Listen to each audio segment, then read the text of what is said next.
बोलिए सदगुरु माता सुदीक्षा सुरिंदर हरदेव जी महाराज जी की जय। तू ही निरंकार मैं तेरी शरणा मैनू बख्श लो। सतगुरु स्वरूप प्यारी सात संगत जी, प्यार से बोलिएगा धन्यवाद जी। रक्तदान महादान मानव एकता दिवस योग प्रवर्तक बाबा गुरबचन सिंह जी महाराज की याद में निरंकारी जगत में दिवस मनाया जाता है। निरंकारी मिशन की स्थापना सन 1929 में सदगुरु बाबा बूटा सिंह जी ने इसी भाव से की, पेशावर पाकिस्तान से, कि जितनी भी लोगों को हम आजाद करा सके, ये आनंद की प्राप्ति मुझे हुई है, सबको हो। मानव चोले में आकर ही प्रभु परमात्मा की पहचान की जा सकती है। निरंकारी मिशन में हमारे मिशन के तीसरे सदगुरु जी हुए गुरबचन बाबा जी। उनके समय में जुनूनियों ने बहुत हमले किए, बारंबार हमले किए, ये निंदकीय कार्य रह करते चले गए इस सत्यता की आवाज को रोकने के लिए। पर सदगुरु बाबा गुरबचन जी ने अपने पैगाम को रोका नहीं, अपनी सच्चाई के कार्य को बढ़ाते चले गए। दिन रात प्रचार की गति और तेज कर दी। बाबा गुरबचन जी ने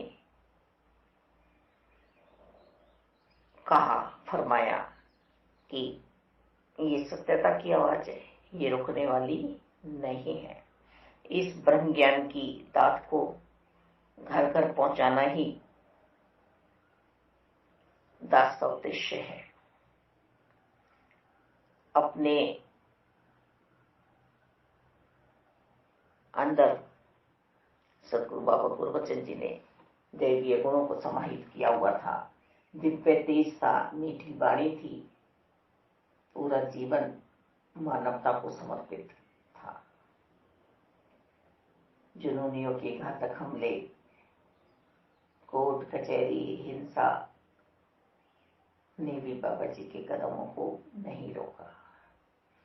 स्वयं सदगुरु बाबा गुरबचन जी ने यही फरमाया कि यदि गुरबचन का शरीर चला भी गया तो मिशन का बच्चा बच्चा गुरबचन बन जाएगा।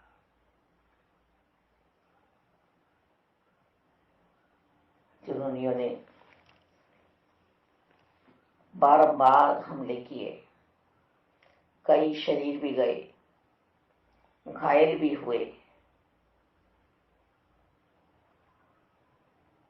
पर ये सत्यता की आवाज रुकी नहीं।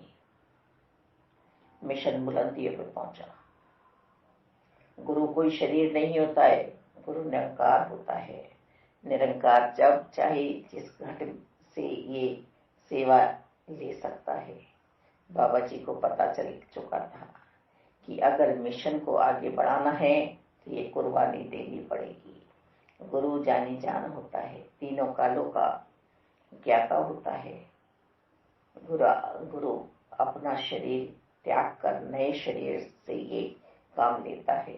शरीर बदलता है पर गुरु की सोच एक ही होती है। गुरु वचनों पर ध्यान दे। गुरु वचन कभी नहीं बदलते। हमेशा हम गुरु वचनों का पालन करते रहें। 24 अप्रैल 1980 को मानवता के लिए अपना बलिदान दे दिया सदगुरु बाबा गुरबचन जी ने। और साथ में उनके अनन्य भक्त चाचा प्रताप जी का शरीर भी अमरता को प्राप्त कर गया। सदगुरु बाबा गुरबचन जी ने संगतों को शांत किया और यही फरमान दिया कि यदि हमारे घर में कोई बहन या भाई पागल हो जाए, उसे दिमागी बीमारी हो जाए तो उसे बाकी लोग मारते पीटते नहीं हैं, वरन उसका इलाज कराते हैं। वह जब होश में आता है तो वह अपनी गलती को मान जाता है। हमें हिंसा नहीं करनी है, हमें हर जगह सहनशीलता का परिचय देना है। सदगुरु बाबा जी ने मिशन को सिखलाई दी कि नशा ना करें। नशे की लत घरों को, परिवारों को बर्बाद कर देती है। नारी जाति का सम्मान कराया, स्वयं सिंहासन पे अपनी धर्म पत्नी कुलवंत कौर जी को बैठाया, जिन्हें हम ममतामयी राजमाता जी के नाम से जानते हैं। ये उस समय किया सदगुरु जी ने जब परिवारों में नारियों को सम्मान नहीं मिलता था। जिस परिवार में नारी का सम्मान नहीं होता है वह परिवार बिखर जाते हैं, और जिस परिवार में नारी का सम्मान होता है तो नारी शक्ति उस परिवार को आगे बढ़ा देती है। दहेज रहित शादियां करवाई, इसी भाव से कि कोई भी ऐसा बोझ लड़की वालों के कंधों पे ना आ जाए जो दिखावे में उधार हो जाए। फिर सालों लग जाते हैं उस दिखावे की शादी का उधार उतारने में। साथ में बाबा जी ने फरमाया, ऊंच नीच और जाति पाति का फासला खत्म करें हम। अंतरजातीय विवाह की मर्यादा चलाकर आपने मानुष की जाति सभी एक पहचानों को वास्तविक रूप देते हुए फरमाया, जाति पाति के स्थान पर हमें अपने बच्चों के लिए योग्य और कुशल जीवन साथी ढूंढना चाहिए। रब्बी पुरुष हमारे लिए भला ही चाहते हैं हर पल। आप जी ने फरमाया, स्त्री पुरुष दोनों ही जीवन रूपी गाड़ी के दो पहिए बनकर चलते रहें और परिवार को आध्यात्मिक और सांसारिक संस्कार देते रहें। आप जी ने नौजवान शक्ति का भी सदुपयोग किया कि इनकी सोच नकारात्मक सोच ना बन जाए, सकारात्मक सोच से ये काम ले, बड़ों का सम्मान करे, घर परिवारों को बनाने में मदद करे। इसी भाव से नौजवानों को मिशन में आगे लाए। साहित्य से प्रेम था सदगुरु बाबा गुरबचन जी को। मेरी आवाज पत्रिका का उद्घाटन किया गया और मेरी आवाज पत्रिका ने उस समय की अनेकों उलझनों और समस्याओं का हल किया। रजत जयंती समागम भी मनाया। मिशन का 25वां ये संत समागम था। इसमें संतों ने, महात्माओं ने इस दिव्य जोड़ी को एक तराजू के पटले पे बैठाया, स्टेज बनाया गया और दूसरी तरफ करसी नोट रखे गए। हुआ वही कि तराजू का माया वाला पटला झुक गया और गुरु ऊंचा हो गया। सदगुरु बाबा हरदेव जी का समय था सन 1980, जब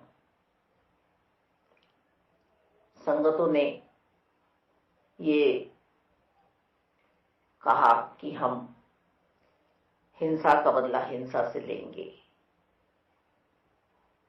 अब हम भी जुनूनियों का मुंह तोड़ जवाब देंगे। सतगुरु बाबा हरदेव जी ने संतों को समझाया कि दास का दुहेरा रिश्ता था सतगुरु बाबा गुरबचन जी से। एक और तो वो सांसारिक तौर पे दास के पिता थे और दूसरी ओर वह आध्यात्मिक तौर पे सतगुरु जी। दास जानता है कि सतगुरु बाबा गुरबचन जी कभी नहीं चाहेंगे कि हम हिंसा का रास्ता अपनाएं। हमें उनके चरणों में, उनके भावों में श्रद्धा सुमन चढ़ाने हैं। हमें सहनशीलता का परिचय देना है। हमें सहजता में रहना है, नम्रता में रहना है। इसी भाव से गुरबचन बाबा जी को हम सच्ची श्रद्धांजलि दे पाएंगे। सतगुरु जी सत्य की आवाज देते हैं, असत्यता पर ध्यान नहीं देते हैं और हमें खून नालियों में नहीं नाड़ियों में बहाना है, मानवता की सेवा करनी है।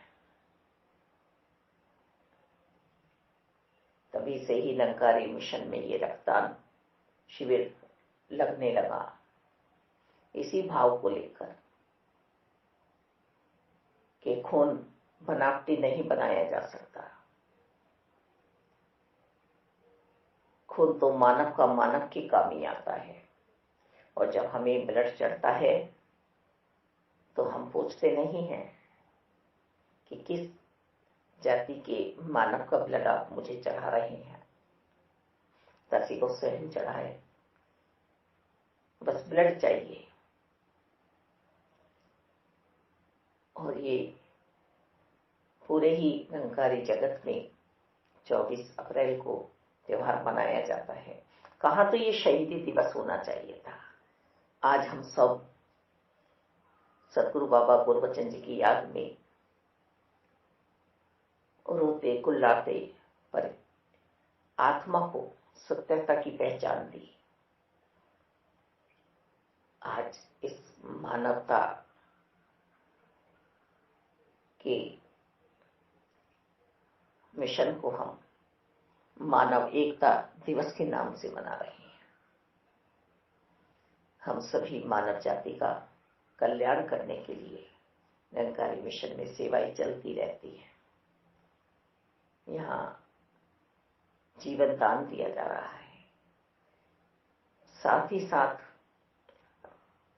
रक्तदान करने से हमारे शरीर में भी रोग उत्पन्न नहीं होते हैं और नया खून तेजी से बनने लगता है।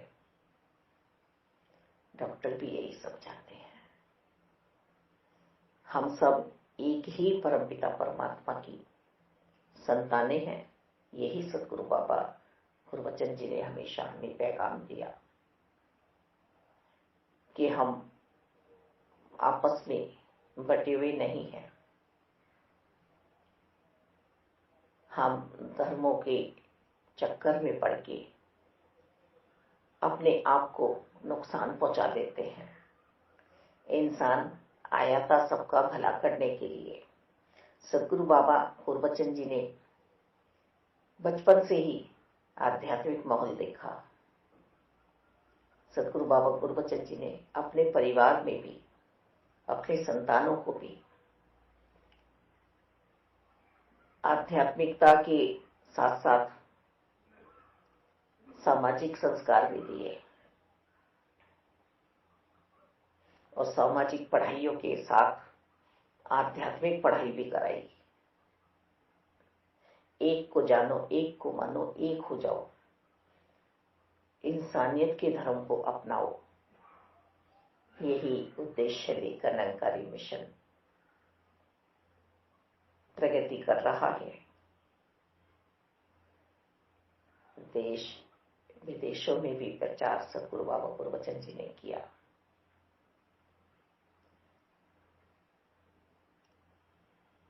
जब पाकिस्तान से हिंदुस्तान आ रहे थे तो रिफ्यूजी कैंप में भी सदगुरु बाबा गुरबचन जी ने अपनी सेवाएं दी और वहां से सभी को कुशलतापूर्वक भारत भेज दिया और सबके सामान की जिम्मेदारी स्वयं उठाई और भारत लेकर आई। कुछ समय के बाद सदगुरु बाबा गुरबचन जी ने कभी भी अपने होने का एहसास नहीं कराया। हर समय निरंकार करता है, निरंकार कर रहा है। वो भी घटना सामने आती है जब निरंकारी कॉलोनी के पास ही एक बंजर भूमि पड़ी थी, उसको सरकारी विभाग ने भी मना कर दिया था, पर पूर्ण विश्वास निरंकार पर कि हो जाएगा। एक कारखाना था, वहां से अनुमति ली। वहां का जो वेस्ट पानी इधर उधर जाता था वो उस बंजर भूमि में खुलवा दिया रास्ता, वहां जाने लगा। सेवादारों के साथ स्वयं सेवाएं की पूर्ण विश्वासी बन के। और सदगुरु बाबा गुरबचन जी के विश्वास ने उस बंजर भूमि को उपजाऊ बना दिया। निरंकारी मिशन में विश्वास में करिश्मे होते हैं। करिश्मे नहीं करता है, दिखावा नहीं करता है, पूर्ण विश्वासी बनाता है। अपने लिए, अपने परिवार के लिए सदगुरु बाबा गुरबचन जी ने मोटर पार्ट्स का काम किया। एक कुशल इंजीनियर भी थे, भवनों का निर्माण भी कराया। संगतों का बढ़ता दायरा देखकर संगतों में मुखी, जर्नल इंचार्ज, संचालक ये भी पद नियुक्त किए गए। थोड़ी सी जगह में भवन कैसे बन जाते हैं, ये भी सही दिशा दी मिशन को। मानवता की सेवा के लिए निरंकारी मिशन बना है। मानवता की सेवाएं हर पल हो रही हैं और आध्यात्मिक तौर पर भी इस ब्रह्म ज्ञान की दात को घर घर पहुंचाने का सपना जो सदगुरु बाबा गुरबचन जी ने देखा था, वो भी आज सदगुरु माता सुदीक्षा जी सेवा पूर्ण रूप से कर रही हैं और हमें आध्यात्मिक तौर पर शिक्षा देते देते, सेवा सिमरन सत्संग कराते हुए हमें संसार के लिए भी जीना सिखा रही हैं। हमारी माँ महात्मा परमात्मा आज हमें मिली हैं। हम सभी हृदय से सत्कार करते चले जाएं। रक्तदान महादान। धन्यवाद।